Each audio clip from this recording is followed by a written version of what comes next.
I just went like, fuck it, I'm gonna cook. I've been a chef for 17 years now. See chefs and they go eat in this place and they tag it, you know. I was like, oh, where's this restaurant?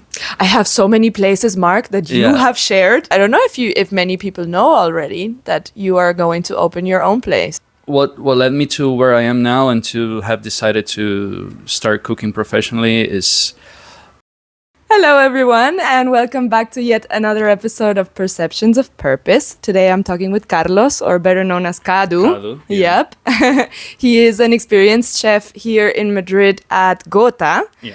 And yeah, welcome. It's so Thank nice you. to have you here. Yeah, it's good to finally do this. Yeah. It's like almost 4 years in the making when I first mentioned it That as much? like, I was still back in the coffee shop. Yeah. I remember when you first approached me with the idea. Yeah. It's nice to finally do this. Yeah. Developing. Yeah, Yeah. So as I always do, I want to get into it like softly, like where are you from and like how long have you been a chef?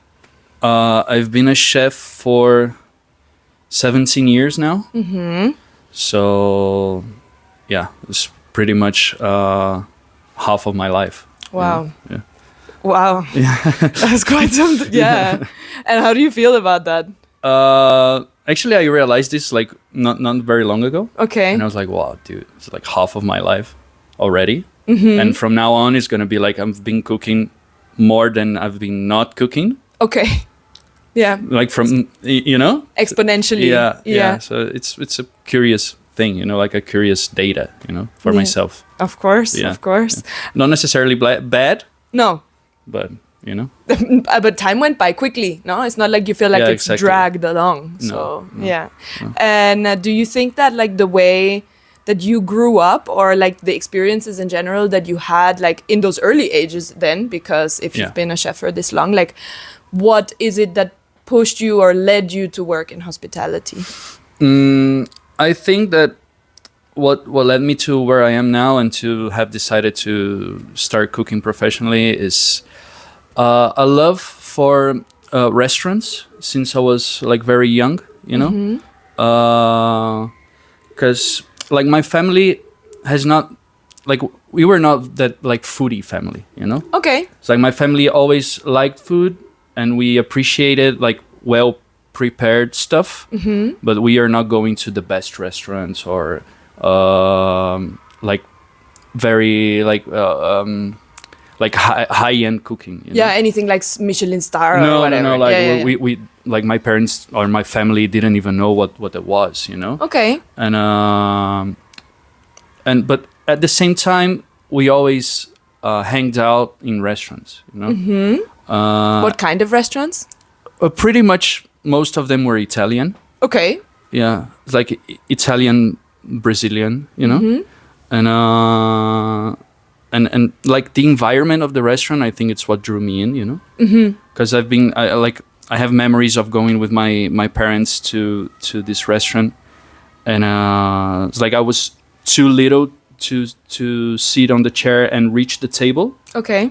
So the manager, the maitre d', what he used to do is like grab a phone book and put on the chair, and I was like I was supposed like to sit on the Book. the phone list of the city, and then I could reach the table. Yeah. And for me at that time, that was like the coolest thing ever, you know. Okay. Yeah. I mean, feeling seen as well, and like just like someone making the effort for you to be able to reach that height, or No, it's not that fact exactly, you know, but like the whole setup, the whole environment of the restaurant, like it was buzzy.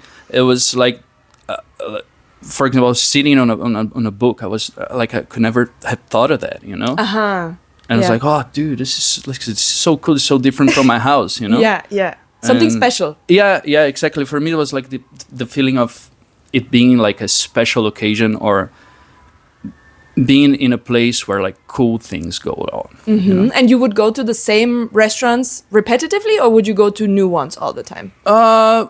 We would repeat more restaurants than try new ones, Yeah. but there's always like every now and then it was always like a new restaurant. Like, let's try this and let's, you know. Yeah, no, but I actually meant like because if you repeat the same restaurant more times, like you already know like the servers more, or when Yeah. you walk in, you get this like familiarity, Yeah. which is also nice, no? Like Yeah, personally, that's that's very something nice, I yeah. enjoy very much Yeah. in restaurants or any kind of like service Yeah. place. Yeah. Yeah. But do you remember when you first like thought of like, okay, maybe I want to be a chef or I want to like work in this environment? Like, have you thought about being something else before? Actually, like during most of my younghood, you know, like I could never have thought that I would become a chef. Mm-hmm. You know, in my mind, I always liked food. I always liked restaurants, but you know, like I always thought I would be like in like international trading. Okay. You know? Why? Yeah, I don't know. That's what my dad did, and in my mind, I was like, oh, I'm gonna do that. You know. Yeah. It's like I always liked like learning new languages and stuff like that. And I was like, so I'm perfect for it, you know. I mean, Like, would have been an option. yeah, always thought I would be like a businessman, you know. Yeah, I mean, you kind of are. I'm becoming it, you know. Yeah. But yeah, this is like a simple decision, like not simple, but like a how do I say it? Like a very spontaneous decision that I took that completely changed my whole life. Wow. And And- somehow intuitive, or Yeah, or maybe you know, maybe like a little bit in the rush of the moment, okay, you know, and was like a risky bet, okay. but it came out fine. And like, what was the decision? Like, go to culinary school? Yeah, go to or- culinary school. Yeah. Okay. Yeah. And how long is that? Like, how? I was 17 at the time. Mm-hmm. So yeah, like in Brazil, I don't know how it's in here In the world. in the rest of the world, but I think it's pretty much the same. Like in Brazil, when you end high school, which is like the mandatory education, you need to apply for different universities. Okay. You know, not that you need, but You can. You can, and it's what most people do. You Yeah. know. Yeah. So I applied for the international trading Okay. university, and then like I was talking to a friend, and she told me like, Cado, why don't you try like cooking school, because you like cooking at home, and it's a career that it's been like on the rise, and it's like getting, you know, like trendy. Smart friend. Yeah, why don't you give it a try, you know? And I could actually, I haven't thought of that, you know, like I haven't considered it a possibility, you know. Okay. And then I did. I was like, oh, it's actually a good idea. Yeah. You know, why don't I try it, you know? And I applied for the cooking school, and then I got approved at both. Okay. At the day of my birthday, actually. Yeah. And I was like, wow, what do I do, you know? And I was faced with these two decisions. They were so different from each other. Wow. No, and very like definitive. I mean, Yeah. even if you chose the other one, you could have still been a chef, or the other way around, right? But Exactly. how did you choose? I just went like, fuck it, I'm gonna cook. Okay. Yeah. Yeah. So I'm gonna try it, you know? Yeah. I love that. Yeah. Okay. And what was the first place where you cooked at that you felt like really accomplished as a chef, right? As a chef, or do you mean like as a chef later on, or like my first sensation of, oh, this is what I'm gonna do? Maybe let's go with that one, actually. Yeah, this is what you want to do. I think it was my first job ever when I was 17. Yeah. Okay. Yeah, the same year, you know, like it was a stage actually. It's not a proper job, but because in cooking school in Brazil, in the first year you gotta start staging, you know. Okay. You gotta start like having a professional experience, you know. Okay. So you worked like 3 months at a place, and then Yeah, exactly. Uh-huh. And my first job, I got into this restaurant, and I loved it. You know, I loved the daily routine and the pace of it. You know, it was so different from what I've ever seen, you know. But still enjoyable. No, super enjoyable. Yeah. But how was it different? Like you were not having many routines usually, or like school was not so. No, it's a different routine, you know. Like I've never stepped into a professional kitchen before, you know. Yeah, of course. So everything was so different, you know. And like the first time, then like what I originally meant is like when you felt like really in flow with your work and like the thing that you're doing is like leading you somewhere you wanted to go. I think it was a little bit later on, still in São Paulo. When I started like working in different restaurants, learning a little bit like more of a different style of cooking with different concepts of projects, you know. I started seeing like friends of mine. They were working in different restaurants, more like a high-end cuisine.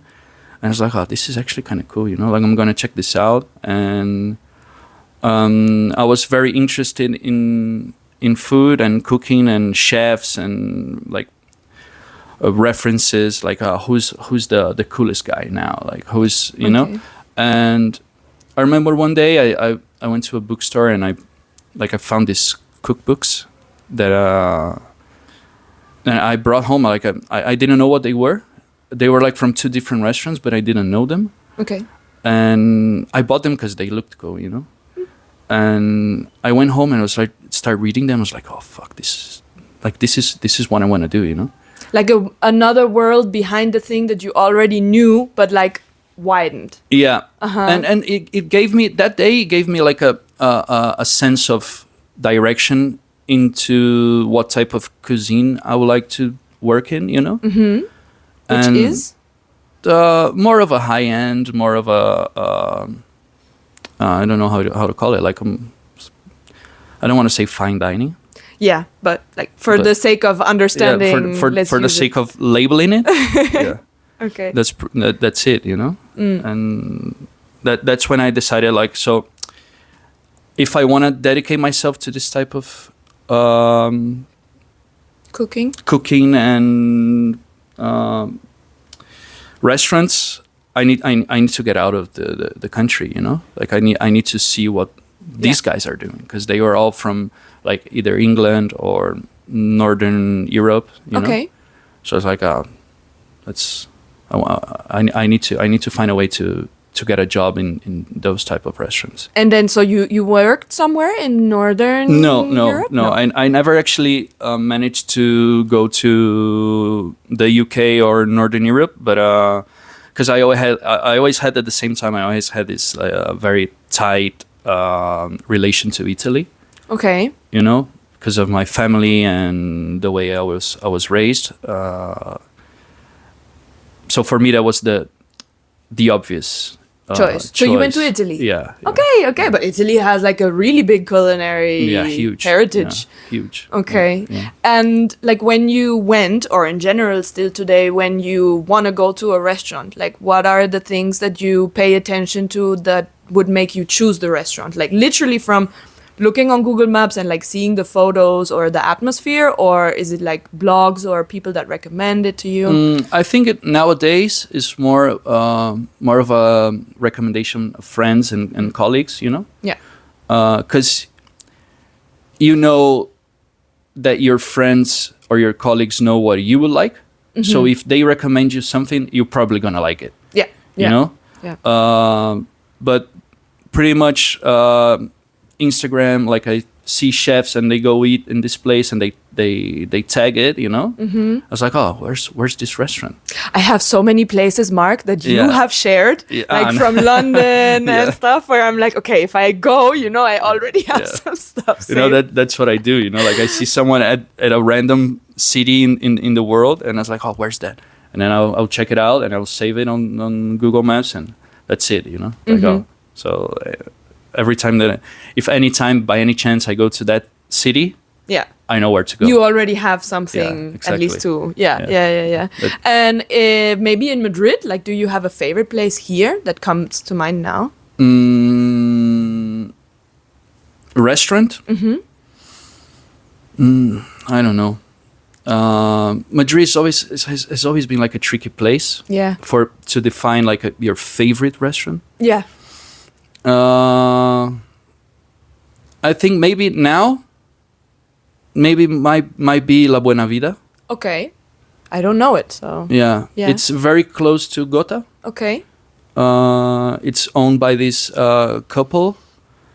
They're like a little bit older than us. They've been working for maybe, I don't know, maybe 20 something years, 20, like maybe 30, I don't know. They've been Okay. open, Wow. and always like being this low profile restaurant. Okay. But Hidden gem-ish, no? yeah, maybe not hidden gem, because if they've been open for 30 years, like Yeah. they have like their clientele pretty much established, you know. Yeah. But not in the mainstream. Uh-huh.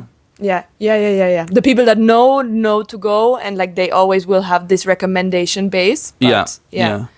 It's because what I like the most is like the style of cooking of the chef. Like he's in the kitchen and she's in front of house and taking care of the wines, and it's like the style of cooking of his is so delicate and so elegant, you know, Okay. with very little basic ingredients but very high quality. you know?